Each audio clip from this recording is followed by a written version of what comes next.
Hey there, food lovers! Today I'm diving into the delicious world of pavlovas, but not just any pavlova, I'm talking about a vegan pavlova. Perfect for your Christmas dessert table. So let's get started with the ingredients.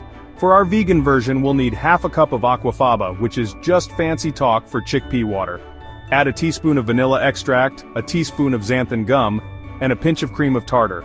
Oh, and don't forget the superfine sugar. Now whisk it all together until it's thick and frothy. Sounds easy, right? Well, spoiler alert, it didn't quite turn out the way I hoped.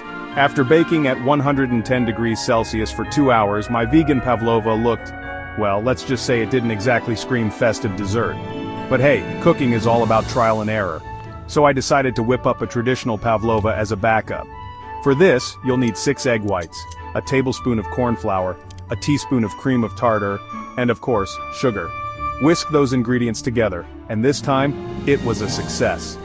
The pavlova came out looking beautiful and fluffy. Now for the fun part, decoration. Top it off with some whipped cream, raspberries, blueberries, strawberries, kiwi fruit, passion fruit pulp, and a sprig of mint. Talk about a showstopper. And there you have it, folks. Whether you're going vegan or sticking to the traditional route, pavlova is a surefire way to impress your guests this Christmas. Just remember, the journey is half the fun. Merry Christmas and happy baking.